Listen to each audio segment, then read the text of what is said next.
Good morning, everyone, and welcome to today's webinar. I am Chris McCauley, Benefits Attorney at ProBenefits. We hope everyone has been having a good summer season. We took a brief break in July from our webinars, but we're back today with another session in ProBenefits Client Webinar Series. Today's session is going to be an ACA update and a discussion of compliance planning for employers for the rest of 2015 and looking ahead to 2016.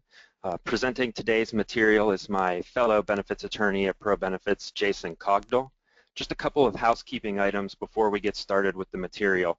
First, as always, a copy of the slides and recording of this session will be provided to all attendees following the presentation, so just look for a follow-up email from us in the next day or so.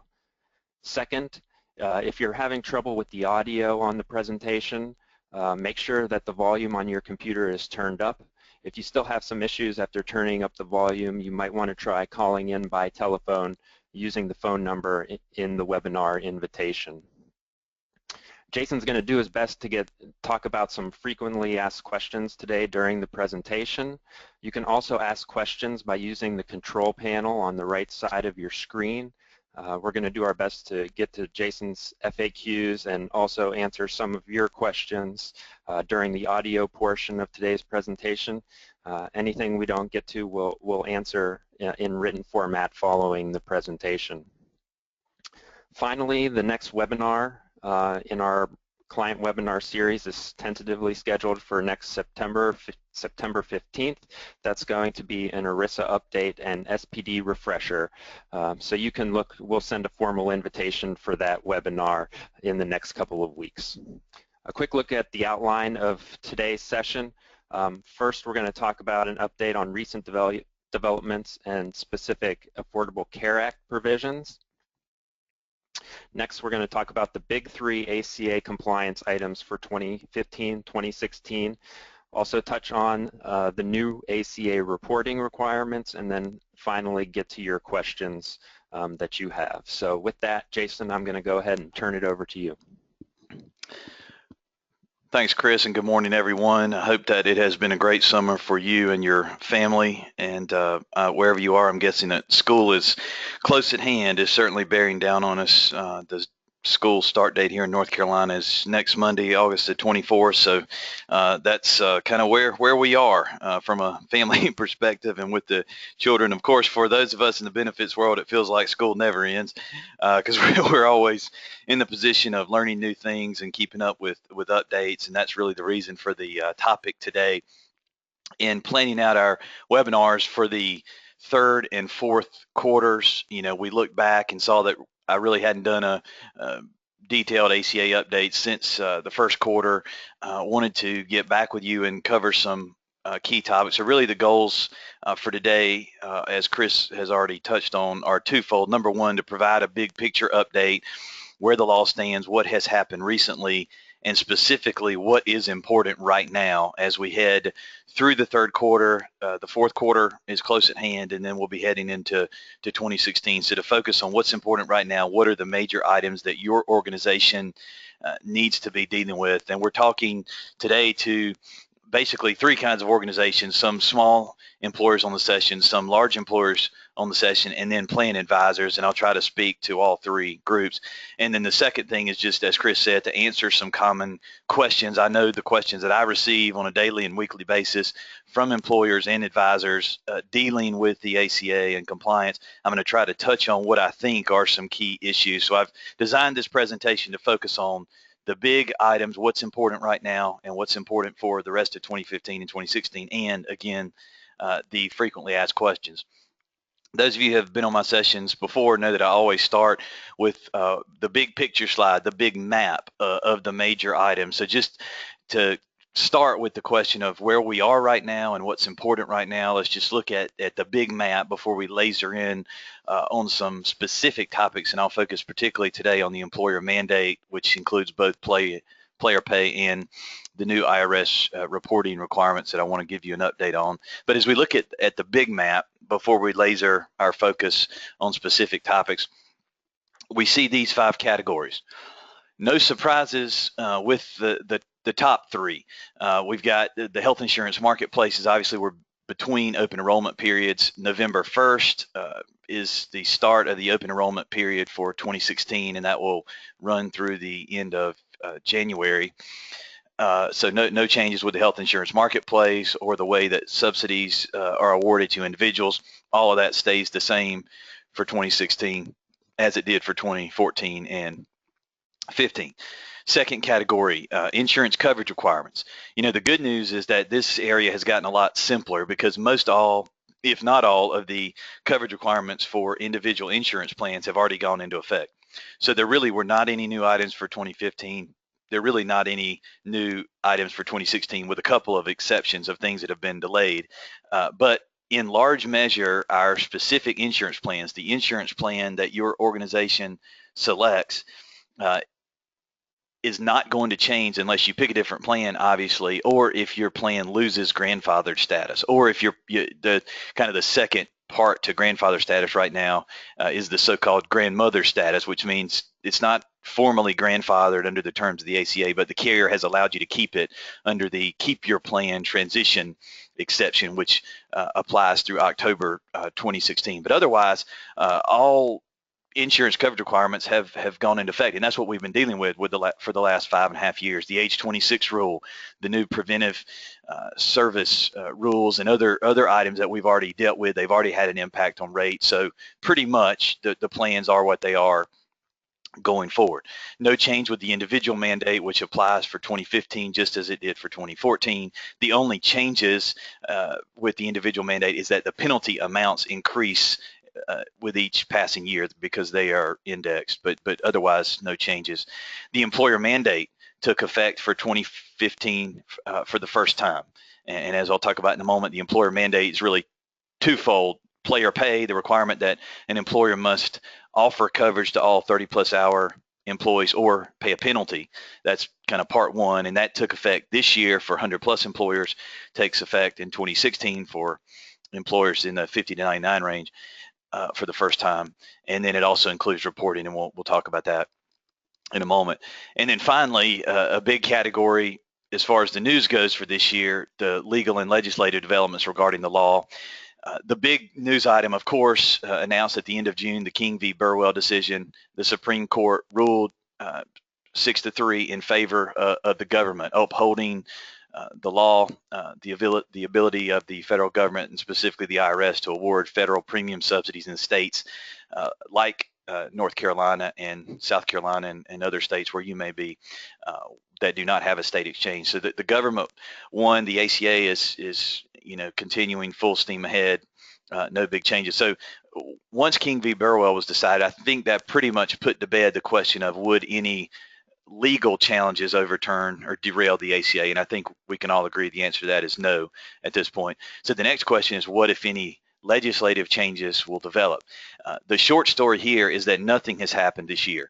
Obviously, the Republicans took control of the Senate in the midterm elections at the end of last year, so the Republicans have had control of both houses of Congress in 2015, but nothing meaningful has happened regarding the ACA thus far in 2015. There are plenty of things being discussed. There's some bills out there, but nothing has taken effect yet. So the question is, will anything happen the rest of this year?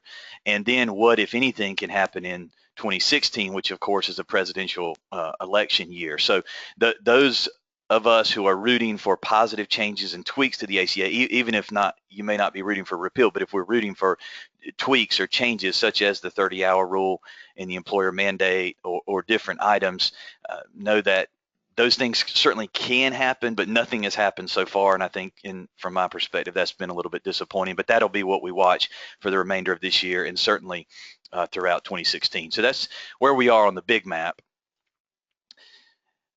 As far as some recent developments, and I wanted to give you a couple of slides, and as Chris said, we're going to provide you a copy of the slides, and the recording of this in YouTube format will be available if someone from your team or someone you work with may benefit from this session. But I'm not going to go through every item on these next two slides, but just wanted to provide you some updates of what's happened June, July, and August, specifically in the summer. If you have been enjoying your summer, maybe without the benefit of any ACA disruption, in June, the IRS issued its updated forms for the new reporting requirements, and we'll cover those, as well as some final rules on the summary of benefits and coverage SBC requirement.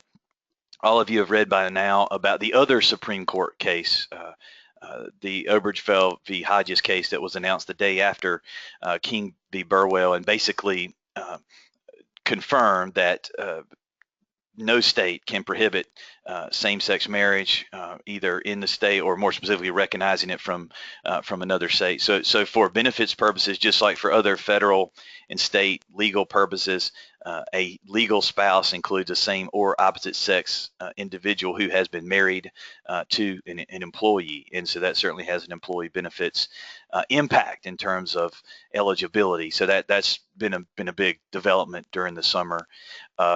We've talked a lot, and you've heard a lot and read a lot, specifically those of you that are small employers, about reimbursement of individual health premiums. You all know that the conclusion now that employers cannot reimburse individual health premiums for active employees, that is based on some ACA guidance from the agencies that started in early 2014 and was solidified last year, and then again early this year. There was some temporary transition relief issued for small employers that would have allowed them to reimburse the individual health coverage for an active employee through the end of June without penalty.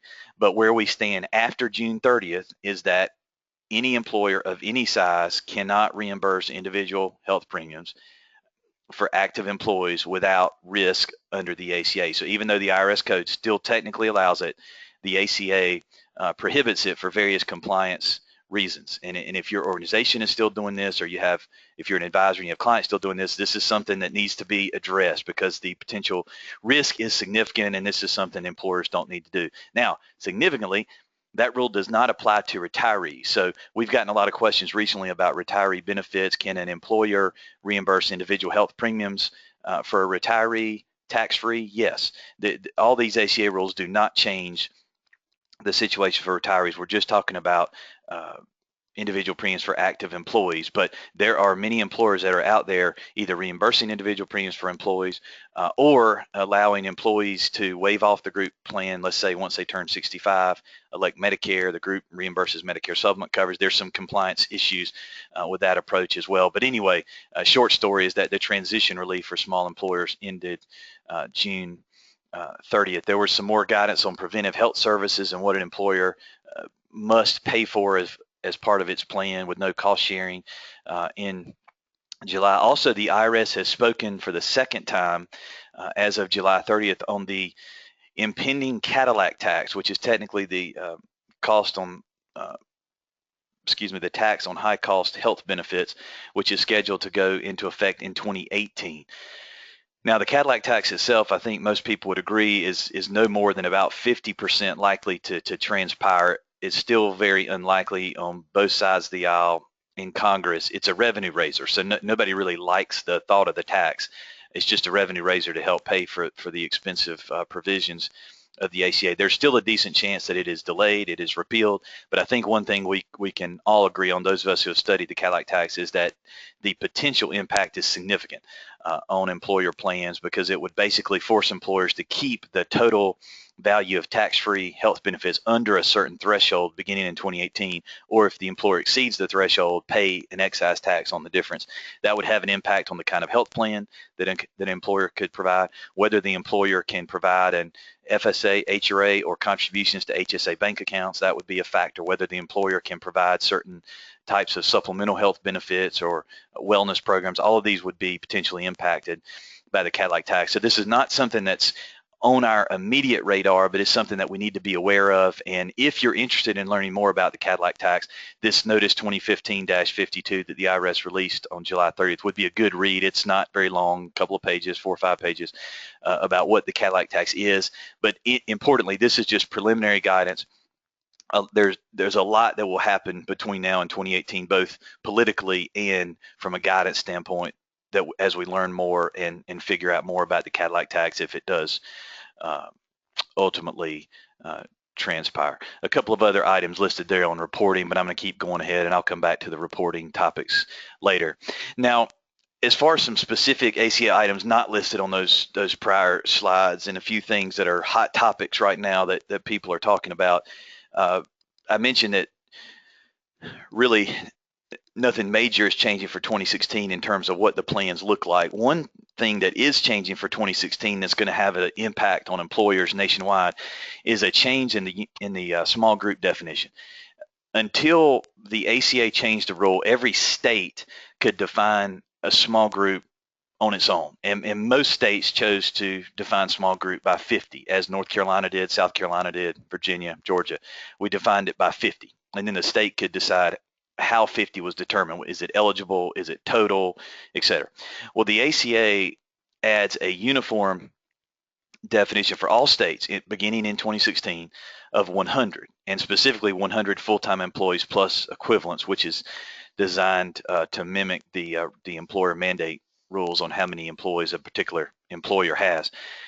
The significance of this is that if within the state the small group definition is 100, that would mean the small group rating rules, which are age banded rates, community age banded rates, rather than rating based on experience of the group plan, would apply for groups not just up to 50 as they do now, but all the way up to 100. So that would have a significant impact on rates, an impact that would be negative for many groups, positive for some groups, but probably would increase rates for more groups than it would decrease rates. So where we are with that is that the standard is that any group that renews 1/1/2016 or later that's under 100 in any state would have to go to the new age banded community rating rules. So if you're a plan advisor, if you're an employer and your plan advisor talks to you about another early renewal, that was an issue a couple of years ago for the under 50 groups.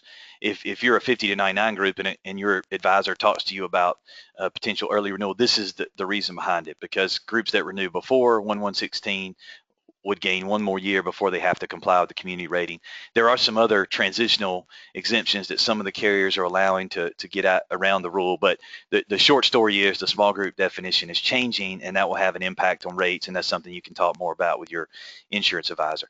Now, this also creates confusion because for employer mandate purposes, the definition of small group is still based on 50. So we could have a scenario where an employer, let's say that's in the 50 to 99 range, is considered small group for state purposes, small group with the carrier for rating purposes, but is large group for the employer mandate. And that group has to offer coverage, has to do the reporting. So that's a dynamic we're going to have to get used to unless and until those thresholds are rectified. That's where we stand.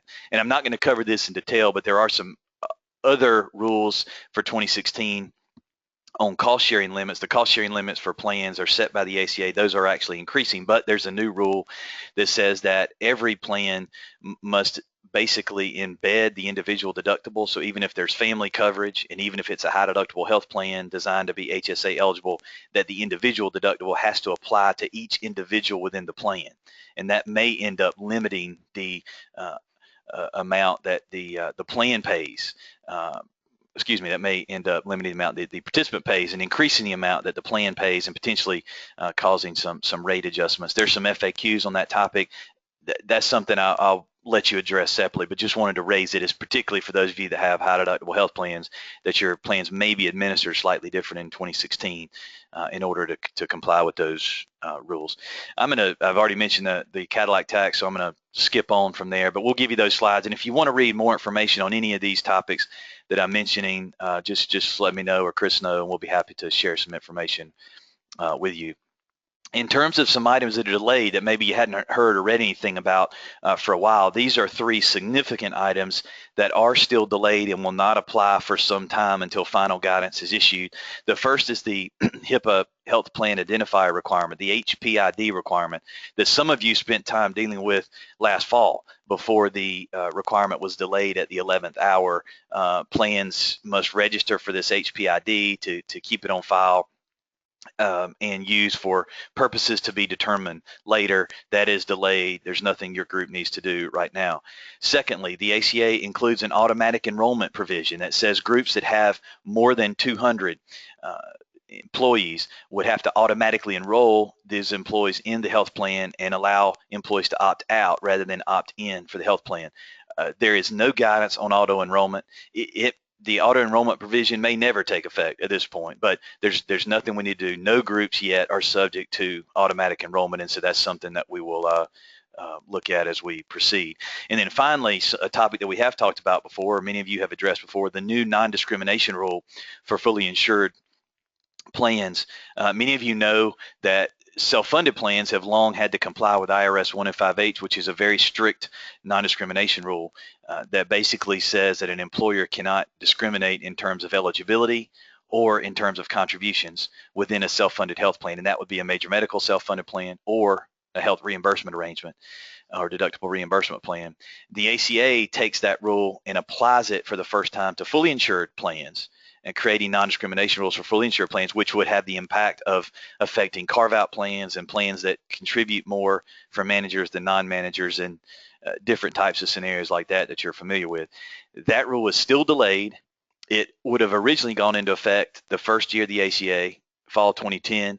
It was delayed and is still delayed, and we haven't gotten any proposed or final guidance on that rule. So it looks like it's going to be at least one, if not two, if not three more plan years before that rule applies. But I just want to confirm with you that each of those three items was delayed. Chris, any particular questions to highlight so far?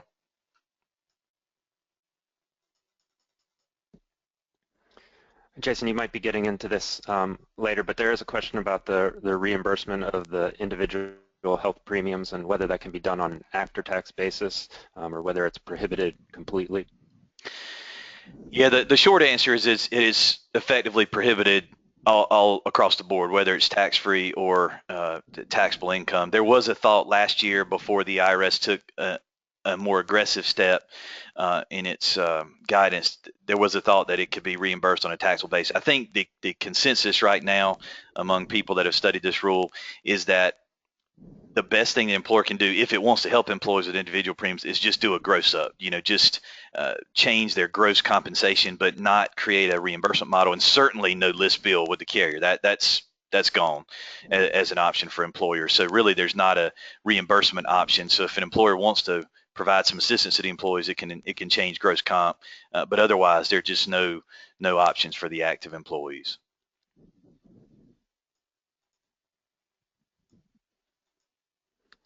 Thanks, Jason. I think that's it for now. We can get to some of the other ones in a bit.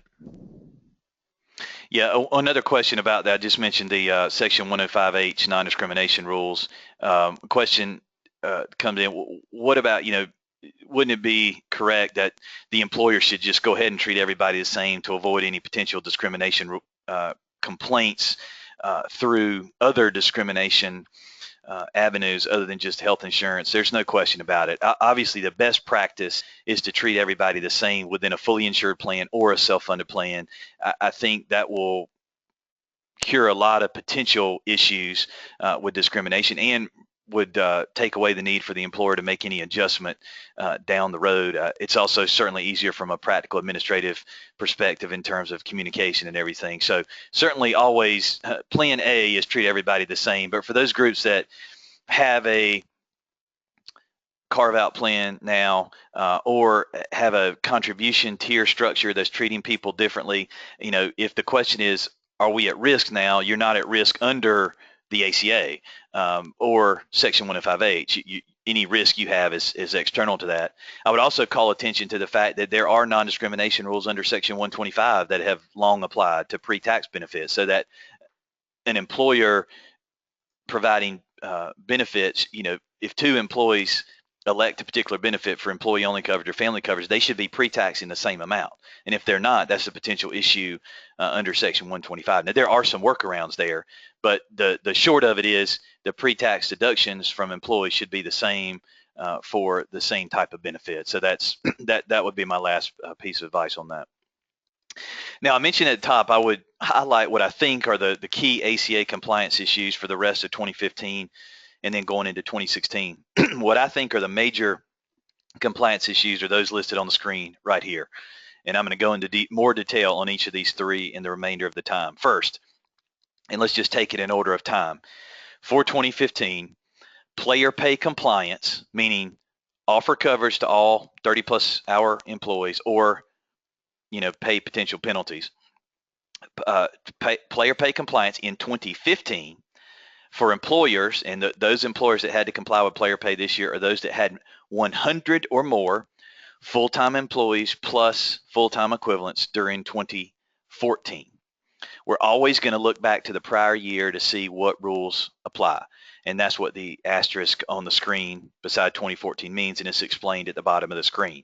And just as a refresher, for 2014 and 2015, there was a transition rule that applied only for 2014 and 2015 that said looking at whether or not an employer had to comply with player pay or reporting, which I'll get to in a moment, that the employer could look at any consecutive 6 months of 2014 rather than the whole year to calculate how many full-time employees did we have, how many equivalents did we have during that period, month by month, average them together for a 6-month period to get our total. So an employer theoretically could have used any consecutive 6 months during 2014 to get under 100 and avoid player pay. But if an employer could not get under 100 based on any consecutive 6 months during 2014, that employer had to comply with player pay in 2015, either January 1st or at a non-calendar renewal date if the employer qualified for transition relief that would allow it to wait until the non-calendar renewal date. So large employers either have complied with player pay this year or are subject to penalties. And a lot of employers are going to be paying penalties for 2015 who either did not put in a plan at all or did not put in a plan on time or continued with a carve-out scenario and did not offer coverage to all of the individuals that were or should have been eligible for the health plan based on a 30-hour schedule. So item number one has not gone away, player pay compliance for 100+ groups this year. Second, the new reporting requirements, which apply this year, 2015, to any employer that had 50 or more full-time employees plus equivalents determined during 2014. So even though the 50 to 99 groups were exempt from player pay this year, they were not exempt from reporting. And so a group could have to report this year even though it's exempt from player pay. So the reporting requirements basically started the year as the number 2 compliance hot topic. It's kind of moved to number 1 in terms of how hot the topic is, but it's number 2 on this list in terms of time because the reporting for 2015 will be due in early 2016. And I'll come back to that in a moment, but that applies, just to clarify, to any employer that had 50 or more full-time employees plus equivalents during 2014. So an employer could use any consecutive 6 months in 2014 to get under 50 and avoid reporting, just like avoiding player pay. But if the employer could not get under 50, then it would have to do the reporting for this year, even if it was subject to the 1-year exemption for 50 to 99 for player pay. And then the third item on that list, again, just going in terms of time, in 2016, any employer that has 50 or more full-time employees plus equivalents this year during 2015 will have to comply with player pay in 2016 and offer coverage to all 50 plus all 30+ hour employees or pay potential penalties. So these are the 3 top issues, and I'm going to pull the same information up on the next slide, just in a different format. And the reason for harping on this, even though some of you, I'm sure, feel like this is a broken record, is to make sure that you employers know where you stand relative to both of these requirements, and advisors that you get the refresher and think again, are we sure that our employers know where they stand? And it is my personal opinion that employers in general do not know where they stand relative to player pay and reporting. They may know generally, but they may not have confirmed it specifically with the employee counts. And I think if we were to give a basic quiz on the employer mandate, player pay, reporting to 10 employers, any random 10 employers in America, I think 8 out of 10 would fail based on the conversations that I'm having with employers, big and small. But I've talked to at least 2, maybe 3 large employers, well over 100 in the last week, who did not know how player pay impacted them for 2015, and they're clearly in a penalty scenario because they didn't offer coverage in time for 2015. So just as a refresher, one more time, the employer mandate, again, was a topic on our big picture map. And then as we laser in on the employer mandate and look underneath to see what the impacts are for employers, we've got 2 items: penalties under player pay, and that's where the 30-hour rule is. That's where affordability is under player pay. and the 30-hour rule. And then secondly, the new reporting requirements, which are new for everybody in 2015 for the first time. Again, just to clarify, here's where we stand.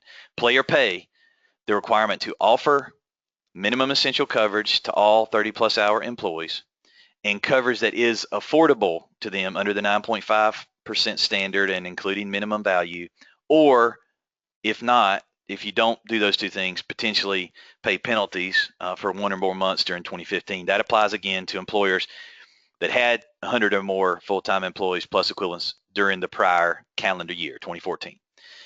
If an employer was under 100 based on any consecutive 6-month period in 2014, so it avoided player pay for 2015, that's good news. And then the next question for that employer is, okay, looking at 2016, how many do we have? Do we have 50 or more? Because the standard threshold is 50, not 100. That was a one-time transition rule. Do we have in 2015 50 or more FT plus FTEs? If so, we've got to comply with player pay in 2016. Now for this year, we don't have that 6-month rule. That was a one-time transition rule. So as of today, an employer trying to determine its status for 2016 has got to look at all 12 months of 2015. And certainly that we're only halfway through it, so the employer could basically do a snapshot at this point, but won't know until the end of the year. It's possible we get a transition rule similar to the 6-month rule, but we don't have it now, so we have to assume we will not have it. So that's the rule for player pay. And just to confirm, any employer that was under 50 last year, under 50 this year, would be exempt from player pay. So we got the over 100, the 50 to 99, and then the under 50. Now that's player pay. Finally, reporting, we don't have those 3 groups. We only have 2. You're either under 50 or over 50. So looking back to 2014, if an employer was under 50 FT plus FTEs based on any consecutive 6 months, then that employer was exempt from player pay exempt from reporting in 2015.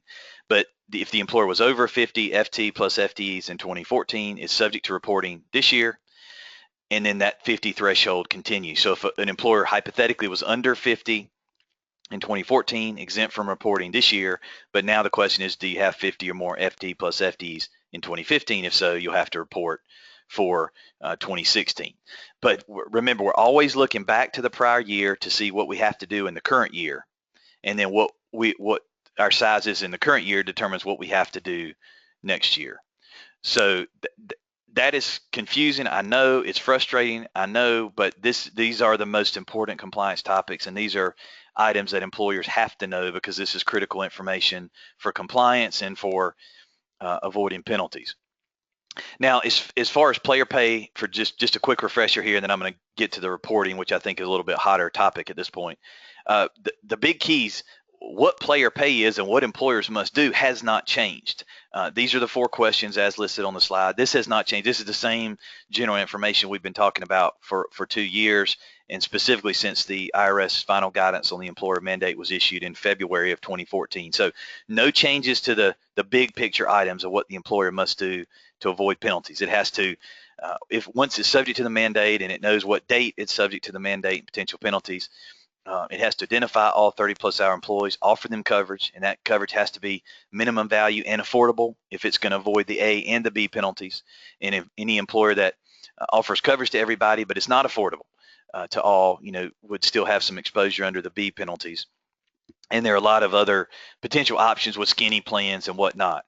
But this is just a quick slide. Again, I'm not going to go through this in detail, but we're going to leave you the slides for the employer mandate. Again, the 6-month rule, control group, common ownership does apply in terms of how large the employer is. And then in the last bullet point there on the side, there are the keys based on size. But again, it's what I've already covered, just making sure the employer knows where it stands relative to size so it knows when to comply. Now, here are the keys for 100-plus groups for 2015. Of course, the main thing, ensuring that all 30-plus hour employees have been identified, because the A penalty, the sledgehammer, would apply if the employer did not offer coverage to a sufficient number, and that number is 70% of all 30-plus hour full-time employees. How is the IRS going to enforce this? The reporting. The reporting is going to show the IRS how many full-time employees an employer had during 2015, whether or not those employees were offered coverage. The IRS already knows whether or not those employees are getting a marketplace subsidy. So the IRS will have the data, even if it takes them a while to sync it all and coordinate it all, they will have the data to enforce the employer mandate. Employers should know what the penalties are for non-compliance with the mandate, what the maximum exposure is to help make appropriate decisions. And then, of course, there's the affordability analysis and some other issues. I'm not going to go through those in any more detail now. Feel free to submit your questions there, but that's what the keys look like for 2015 and the 100+ groups. Now, as we look ahead to next year, because if an employer was under 100 in 2014, not subject to player pay in 2015, but it is over 50 this year, so it's going to have to offer coverage to avoid potential penalties in 2016.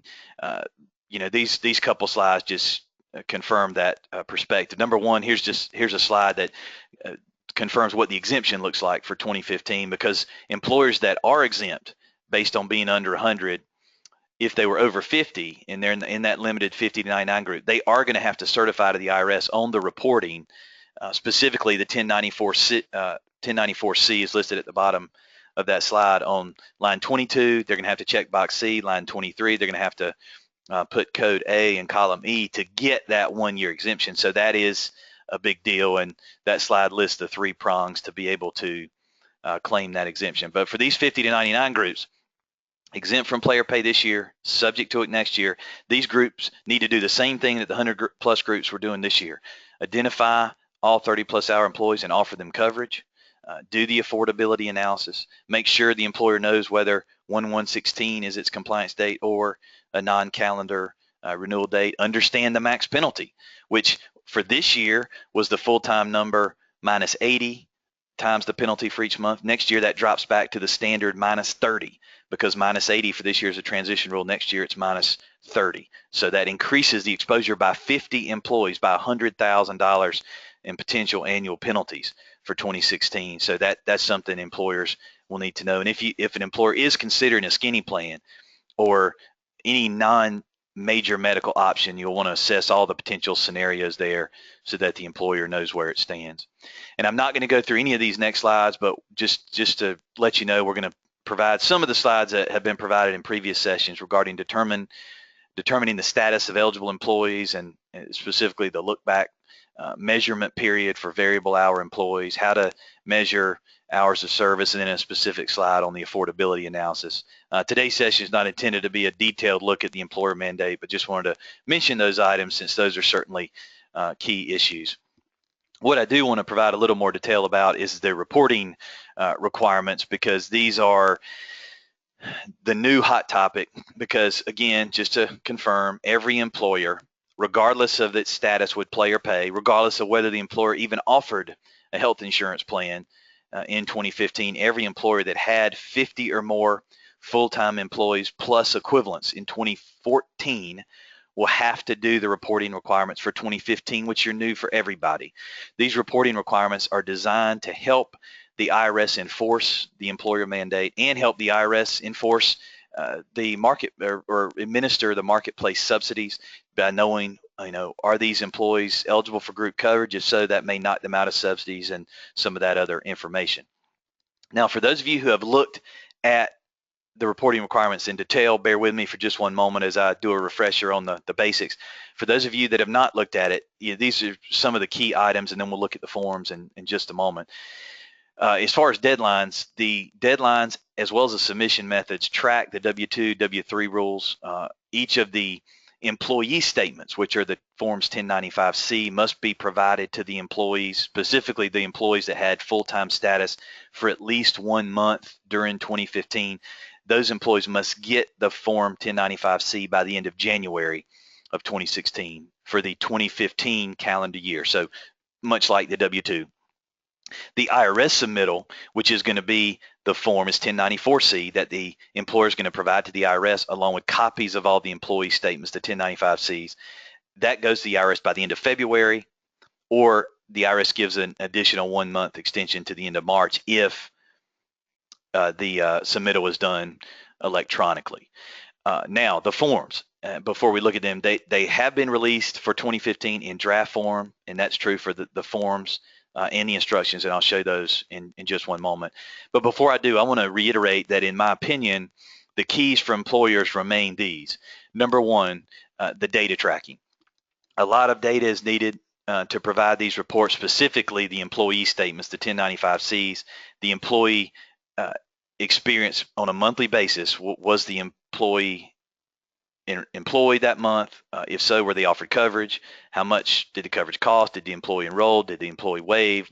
Was that affordable to the employee? All that data is going to have to be accessible to the employee or the preparer for the entire 2015 calendar year. So number one, the employer has to assess the data tracking requirements. And if you employers are not tracking this data yet, you need to get on it quickly, whether you're going to do it internally or outsource it. That data is going to have to be available. Number two, there are some options for outsourcing, so employers need to make a decision pretty soon on, are you going to do it internally, yes or no, or are you going to outsource? And if you are going to outsource, to payroll or to an independent reporting tracking entity, how are they going to help you? How much are you going to be involved in the data tracking and the review of the forms and those types of issues? So those are the keys for employers. Now, 3 quick points before I show the forms. Number one, again, it applies to all groups that had 50 or more in the prior year. The reporting is for the 2015 calendar year, regardless of plan year, regardless of whether the employer even had a plan or not. We're talking the 2015 calendar year.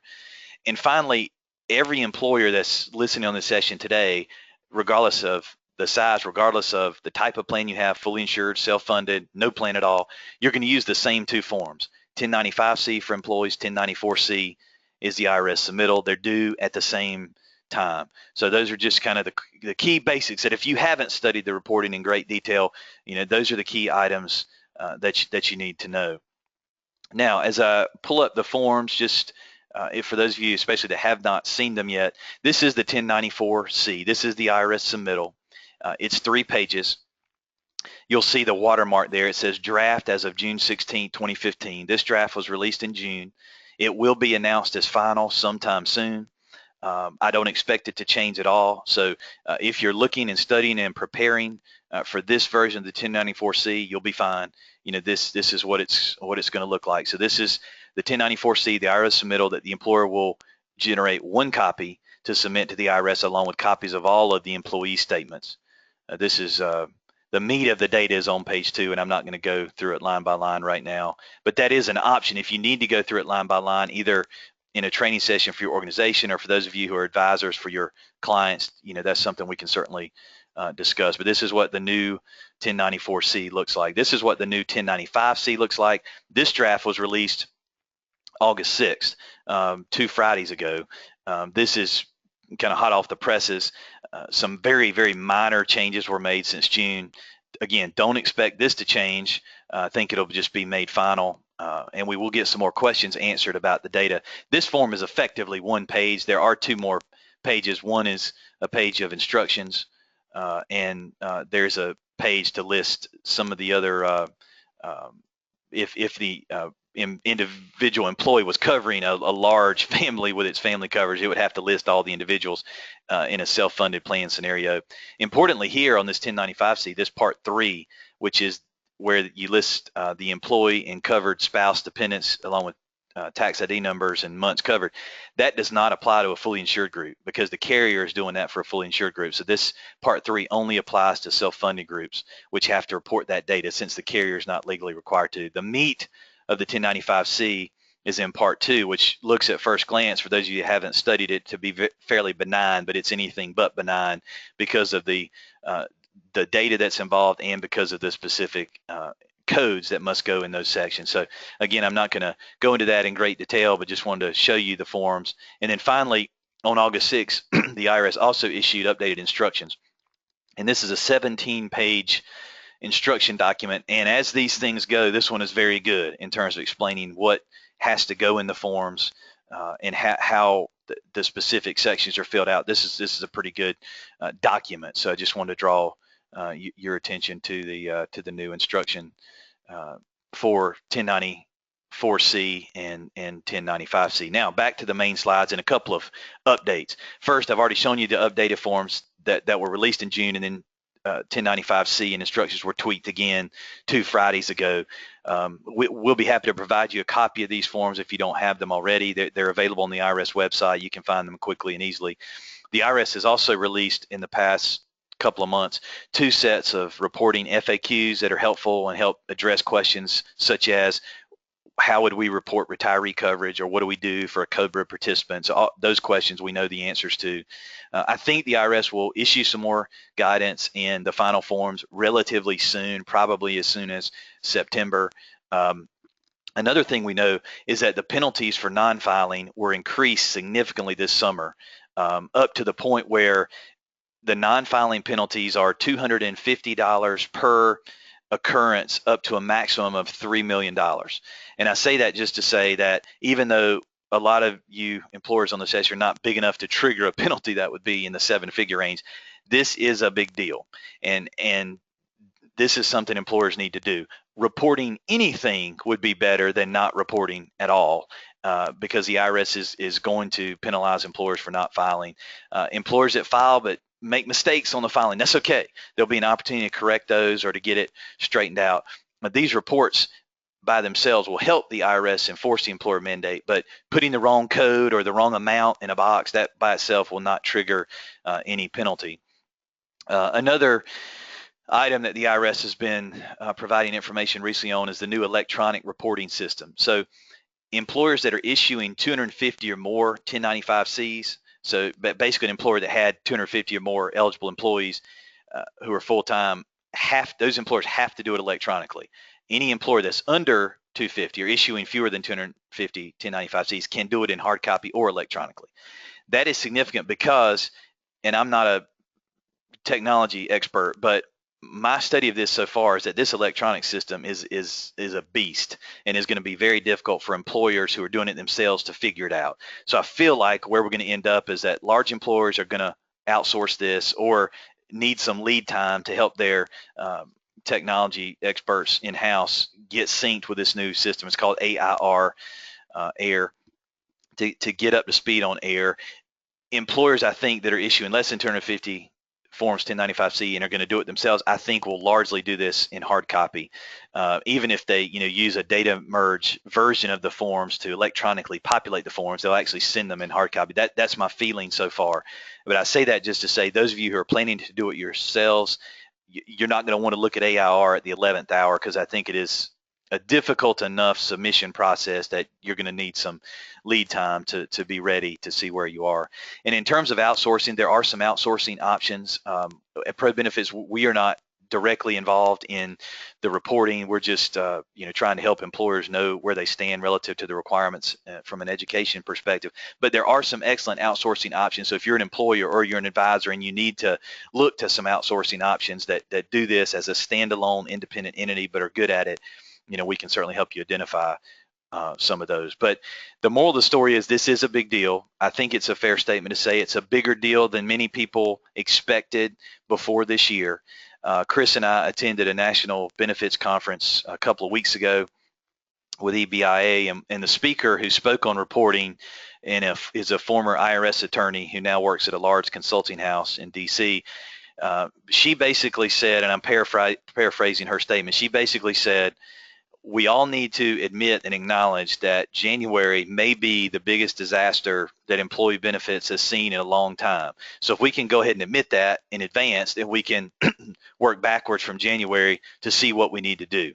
This is a big deal. It's going to be a mess for a lot of people. Yes, it would be nice if by some miracle, a delay came in at the 11th hour and helped employers avoid it, but I don't think we can expect that at this point, and it's just not a requirement that an employer is going to be able to put together at the last moment. So this is a big deal that I think employers need to assess the data. They need to assess whether they're going to do it themselves or outsource and start moving ahead with this, because whether we like it or not, the fourth quarter is coming soon, and we're going to be right upon these requirements. Now, in terms of some options, hopefully you have an insurance advisor working with you that can provide some support here.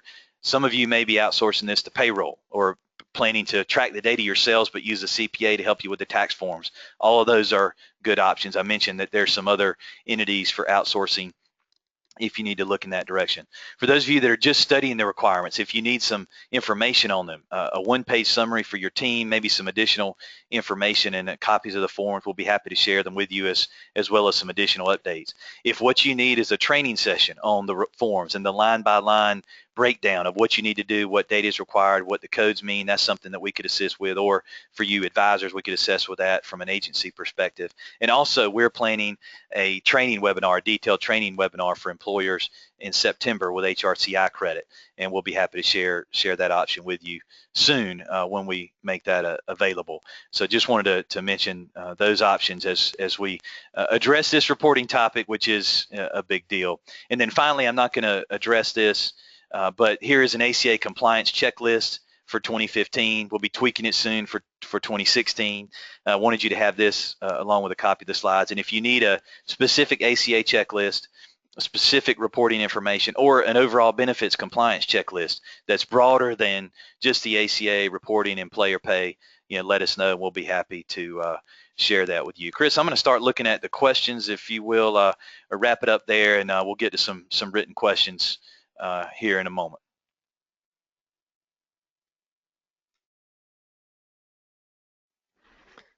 Thanks, Jason. Everyone can submit written questions. I think we're going to, in the interest of time, jump off the live audio presentation, but submit written questions by opening the question box and expanding the question box on the control panel, and you will be able to see all the questions and answers that we respond to. We'll respond to them to the whole group. Again, if you have any questions after the presentation, Jason at ProBenefits or Christopher at ProBenefits, you can send those questions directly to us by email. And then finally, once again, I just want to remind everyone, September 15th is our next webinar, and that's going to be an ERISA update and SPD refresher next September 15th. So thanks again for everyone who attended. Submit your written questions if you'd like to, and have a good day. Thanks.